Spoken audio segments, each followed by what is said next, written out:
وإذ قال لقمان لابنه وهو يعظه يا بني لا تشرك بالله إن الشرك لظلم عظيم وإذ قال لقمان لابنه وهو يعظه يا بني لا تشرك بالله إن الشرك لظلم عظيم.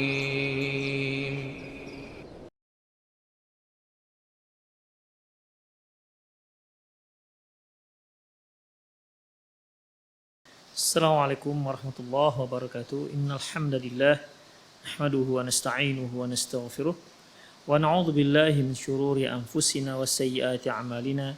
May yahdihillahu fahuwal muhtadi wa may yudlil falan tajida lahu waliyyan mursyida.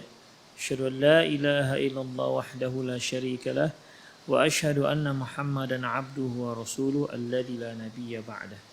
Wa qala Allah subhanahu wa ta'ala يا أيها الذين آمنوا اتقوا الله حق تقاته ولا تموتن إلا وأنتم مسلمون يا أيها الذين آمنوا اتقوا الله وقولوا قولا سديدا يصلح لكم أعمالكم ويغفر لكم ذنوبكم ومن يطع الله ورسوله فقد فاز فوزا عظيما يا أيها الناس اتقوا ربكم الذي خلقكم من نفس واحدة وخلق منها زوجها وبث منهما رجالا كثيرا ونساء واتقوا الله الذي تساءلون به والأرحام إن الله كان عليكم رقيبا أما بعد إن أصدق الحديث كتاب الله وخير الهدي هدي محمد صلى الله عليه وسلم وشر الأمور محدثاتها وكل محدثة بدعة وكل بدعة ضلالة وكل ضلالة في النار. Imra'atun ghaba anha zawjuha ghibatan tawilatan. Seorang suami pergi meninggalkan istrinya. Ya mungkin pergi di sini karena jihad atau karena cari nafkah, bukan pergi karena tidak bertanggung jawab ya, bukan tiba-tiba pergi begitu aja. Intinya seorang suami pergi, tinggallah istrinya di kotanya. Ghibatan tawilatan, dalam waktu yang cukup lama. Summa balaghatha wafatuhu.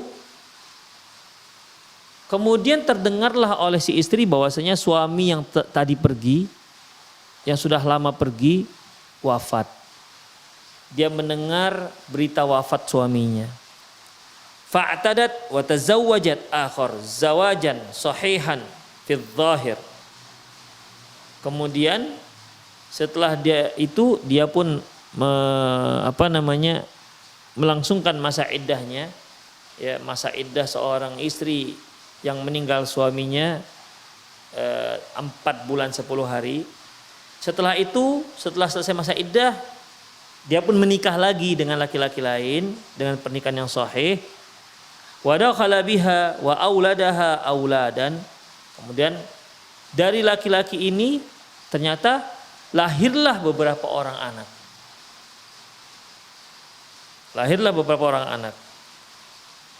Kemudian thumma qadimal awal. Tak lama kemudian datang suami yang pertama, rupanya belum meninggal. Fama hukmu wa limayun sabu al aulad.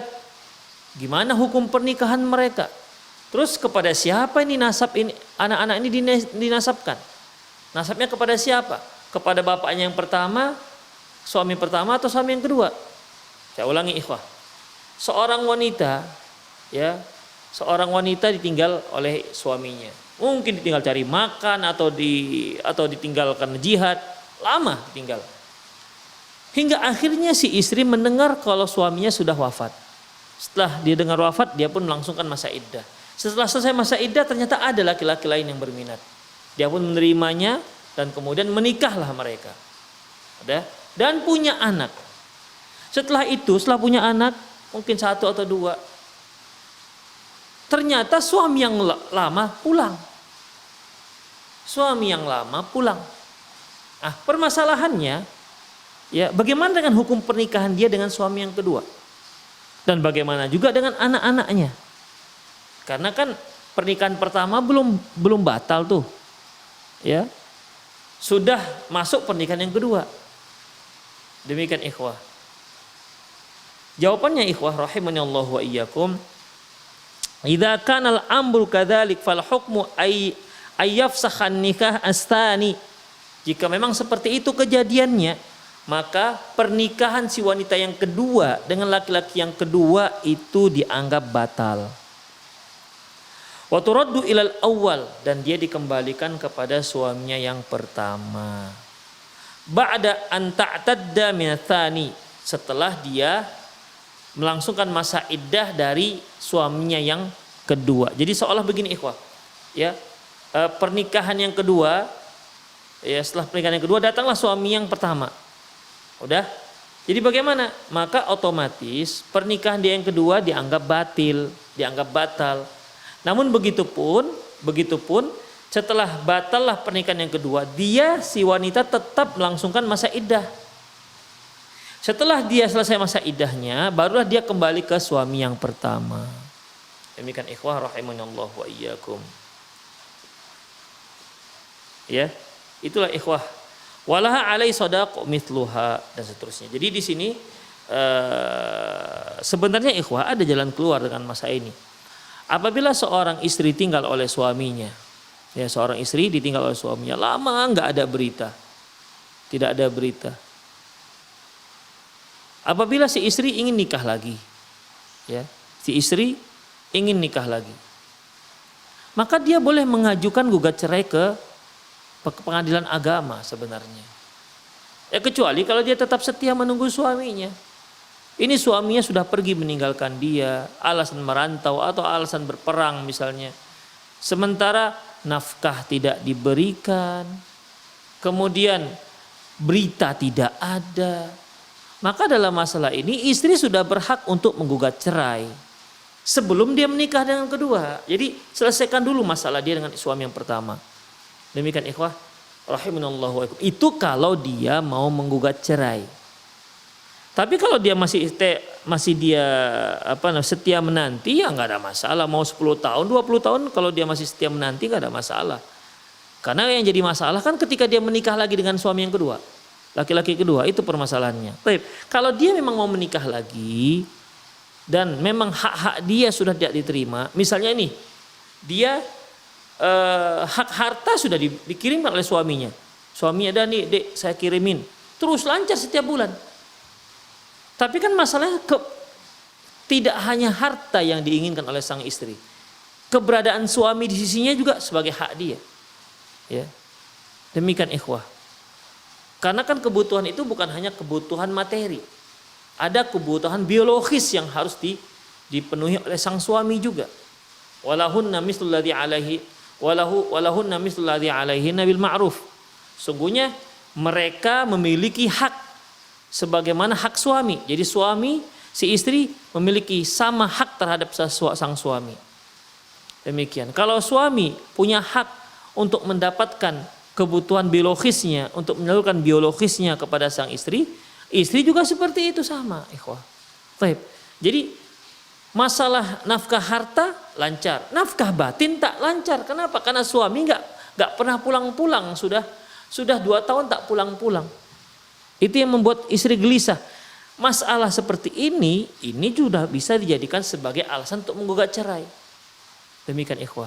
Dah, kalau sudah gugatan cerai diterima oleh pengadilan agama dan keluarlah surat cerainya, maka kalaupun datang suami pertama, dia nggak bisa menggugat lagi istrinya. Kenapa? Karena pemerintah sudah memperkenankan gugatan cerai dari sang istri dikarenakan adanya nafkah yang tidak dipenuhi oleh sang suami. Demikian ikhwah. Jadi tidak perlu dibatalkan pernikahan kedua, nggak perlu. Karena apa? Karena pemerintah sudah membatalkan. Gugatan cerai dari sang istri sudah diterima oleh pengadilan. Demikian. Tapi kalau seperti ini ikhwah, Allahu a'lam, iya kalau di sini ada ikut campur tangan pemerintah di sini, ya, aman pernikahan mereka yang kedua. Ya, aman pernikahan mereka yang kedua. Tapi kalau dia nikah aja begitu ikhwah, Ya, nikah saja begitu. Ya, si abang sudah 2 tahun nggak datang-datang, ya udahlah nikah lagi misalnya. Nikahlah dia. Demikian, apalagi ini ceritanya dia mendengar bahwasanya suaminya sudah wafat, mungkin terbunuh, tewas dalam jihad fisabilillah, akhirnya dia pun nikah lagi. Setelah dia nikah punya anak, datang rupanya suami pertama. Dalam masalah ini ikhwah, dalam masalah ini ya, maka otomatis pernikahan yang kedua itu batal. Otomatis pernikahan yang kedua itu batal. Nah, sekarang permasalahannya kemana nih? Anak-anak yang dinasabkan, dinisbatkan kepada suami yang pertama apa pada suami yang kedua? Taib, kita lihat ikhwah rahimanallahu wa iyyakum. Diriwayatkan oleh Imam Baihaqi dalam sunannya dari jalur Hushaim bin Syaibani dari Syaibani, akhbarani Imran bin Katsir An-Nakhai, aku diberitahu oleh Imran bin Katsir An-Nakhai, anna Ubaidullah bin Hur tazawwaja jariyatan min qaumi. Perhatikan. Kata Imran bin Katsir bahwasanya Ubaidillah bin Hur, ya, supaya mudah Ubaidillah ya. Mudah aja. Ubaidillah menikah dengan salah seorang gadis dari kaumnya. Yuqalu laha Darda, namanya Darda. Ternyata Darda itu nama perempuan di Arab sana, di kita nama laki-laki. Jadi Ubaidillah bin Hur menikah dengan Darda. Oke? Kemudian zawwajaha iyahu abuha. Mereka dinikahi oleh ayah si perempuan. Fantalaqa Ubaidillah falahika bi Muawiyah. Setelah mereka menikah, Ubaidillah pun ikut bersama pasukan Muawiyah radhiyallahu anhu. Fa'atal, dan cukup lama tak pulang-pulang. Fa'atal al-ghibah, lama tak pulang-pulang. Ala imra'atihi, ya, lama meninggalkan istrinya. Famata Abul Jariyah. Sudah lama Ubaidillah tak pulang-pulang, ya, tak tahu gimana ceritanya, beritanya nggak tahu juga. Karena sudah lama begitu, di saat seperti itu meninggallah ayah si Jariyah, meninggallah ayah si Darda. Darda ini nama perempuan ya, ingat. Ayah Darda yang tadi yang menikahkan dia dengan Ubaidillah wafat, meninggal dunia. Zawwajaha, kemudian fazawwajaha ahluha min rajulin lahum. Kemudian keluarga Darda, ya walinya Darda lah ya, menikahkan Darda dengan seorang laki-laki lain dari kaumnya. Kenapa Ubaidillah nggak tahu entah kemana ini ceritanya. Ubaidillah nggak pulang-pulang sudah bertahun-tahun. Udah. Kemudian yuqalu lahu Ikrimah.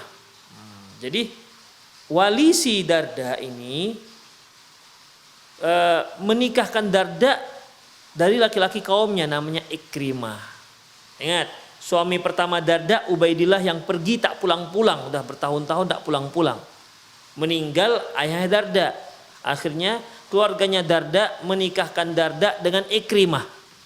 Ingat, Darda itu nama perempuan. Kemudian fabalagha dzalika Ubaidillah faqadimah. Setelah mereka menikah, setelah Darda menikah dengan Ikrimah, sampai berita pernikahan mereka ini ke Ubaidillah. Yang sudah lama tak pulang-pulang, dengar suaminya nikah lagi, pulang Ubaidillah. Ubaidillah pun pulang, fakhasamahum. Dia pun menggugat pernikahan mereka ila Ali radhiyallahu anhu. Dia angkatnya masalah ini ke Ali bin Abi Thalib sebagai khalifah. Ceritakanlah bahwasanya begini dan seterusnya. Kemudian bagaimana keputusan Ali bin Abi Thalib? Faradda alaihi al-mar'ah. Lantas Ali pun mengembalikan si Darda kepada suami yang pertama, yaitu Ubaidillah. Demikian ikhwah. Jadi di sini masalahnya dinaikkan ke mahkamah pengadilan pemerintah itu setelah terjadi pernikahan yang kedua. Ini berarti kan si Ubaidillah yang menggugat pernikahan mereka. Ubaidillah sebagai suami pertama menggugat pernikahan antara Darda dan Ikrimah.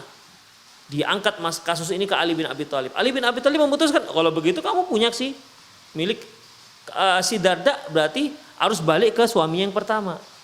Beda dengan yang kita katakan tadi ikhwah, kalau sudah diputuskan oleh hakim, mahkamah pengadilan bahwasanya gugat cerai istri dibenarkan, maka datang pun suami nggak ada masalah, mereka nggak bisa lagi gugat karena itu sudah keputusan negara.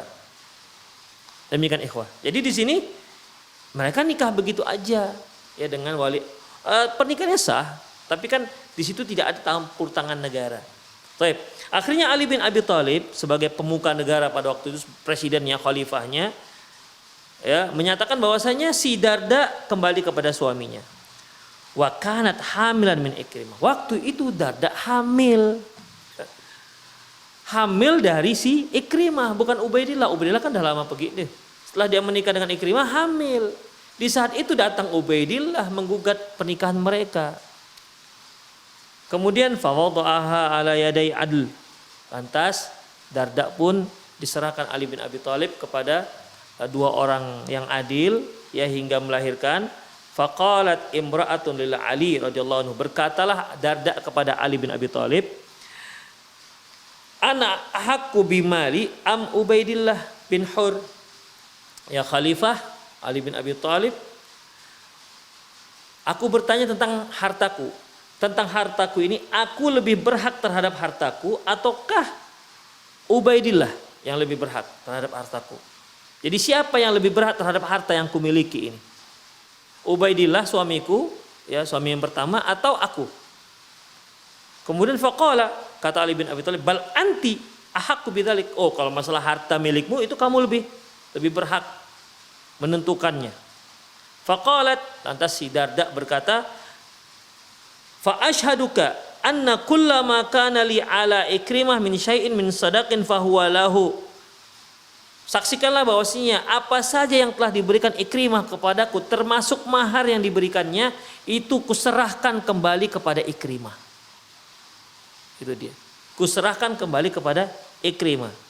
Falamma wada'at ma fi batniha raddaha ila Ubaidillah bin Hur. Setelah Darda melahirkan, maka dikembalikanlah Darda kepada suaminya yang pertama, yaitu Ubaidillah bin Hur. Wa alhaqal Walid bi abi. Ini anak punya siapa nih? Kepada siapa dinisbatkannya?